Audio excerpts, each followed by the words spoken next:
We're in St Mary's the Virgin in Sturminster, Marshall.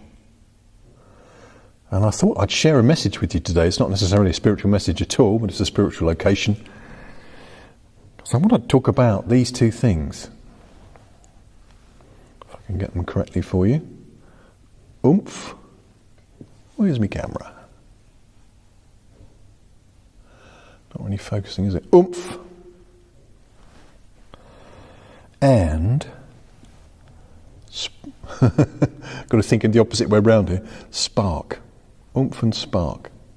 And I've been going around the world giving these badges away to people who are great service givers. Not good service givers, great service givers. And I'm looking for more people, and I'm looking for ambassadors to do the same. So spark is somebody who's consistently sparky. It's like that bus driver who's always got a kind word or is supportive regardless of the weather. They take the weather with them. And you'll have people in your life who are just sparky. And the reason I'm sharing this message today on Sunday the 17th of March is I've just had two amazing service fails in Wimborne. I went into the co-op yesterday, and I'm quite sparky. I like to engage with people. I like to have a bit of interaction, nice interaction. And the guy in the co-op is just like it had a personality bypass. To the point where I'm thinking, what do they teach him at school now? Where's the passion? Lack of social skills, lack of wit. Am I expecting too much? I don't think so. And then in Waitrose. Come on, Waitrose is bosh. In Wimborne today. Lovely lady on the till, but no spark. No wit.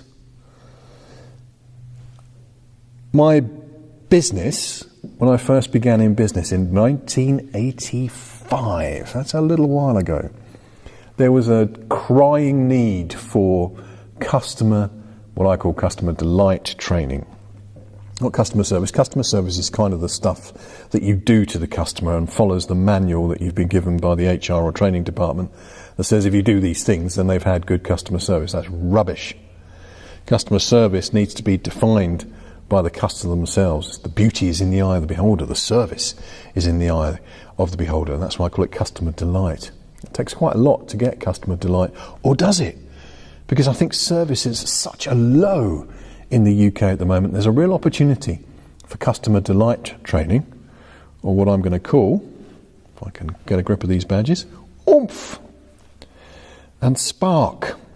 Can we train people to be sparky? You go, Lex, what about the Oomph? Come into the Oomph in a minute. I think we can. I really do think we can train our people to have etiquette, to have good manners, and to have wit. In fact, I can take anybody and teach them a media program where they will be able to think quickly on their feet and come back with a really good sparky retort. It's my favourite program for getting people sparking. So you could fire any subject matter at me and I could come back to you with a well-structured response, concisely, clearly and convincingly. And that's something I love to do with people, especially with our new entrepreneurial pricing structure. Oh, yes. And what about the Oomphers? The Oomphers go the extra mile. Good Christian principle here that Jesus said, wasn't it? If somebody forces you to go 1 mile with them, go the extra mile. It's that positive mind reading where you understand what people might like and you try it on. You go, okay, I think you would like this. And so you do proactively to others what you would like them to do to you. And you're checking it all the time to see whether it really is on their wavelength. And I had a really good training career about 10 years ago. It's dipped a bit since then because I didn't look after my customers. Duh.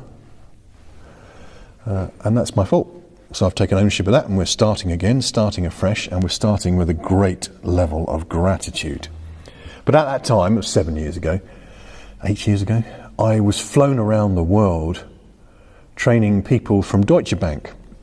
And I remember the good blessing of happening to be in New York in the lounge there, the Virgin Lounge, when they opened it for the first time. And it was a beautiful, beautiful lounge. So it's quite an auspicious occasion, and I really liked it. I took loads of photos.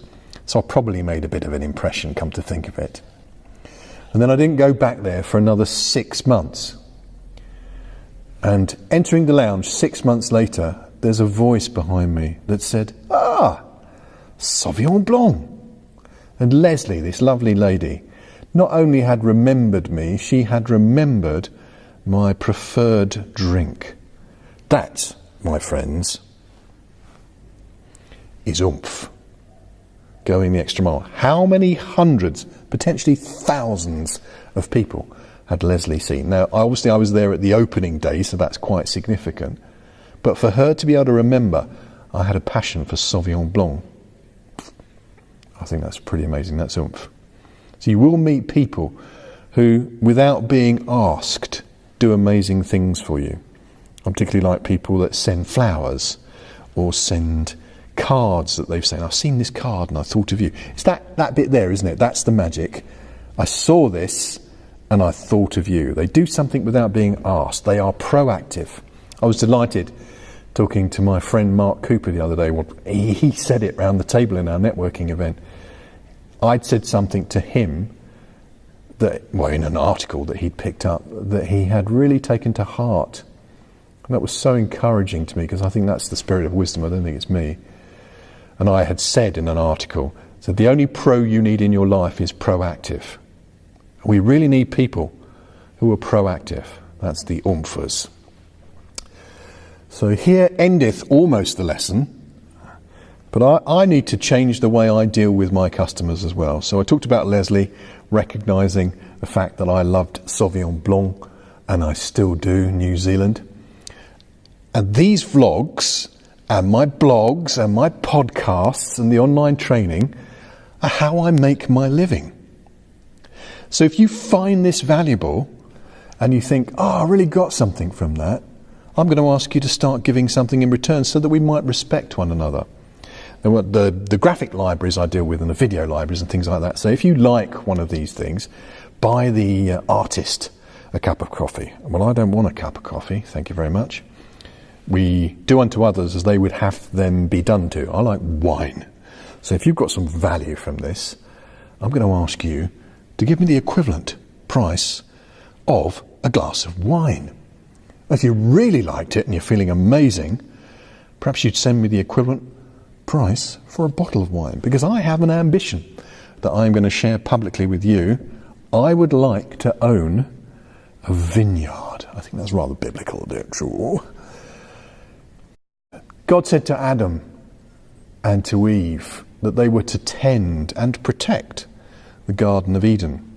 And I don't think those words have ever ceased to be. Even though Adam and Eve were expelled from the Garden of Eden, that mission to tend, to nurture, to cultivate and to protect the garden in which we live and move and have our being, called planet Earth, that charge is still upon us.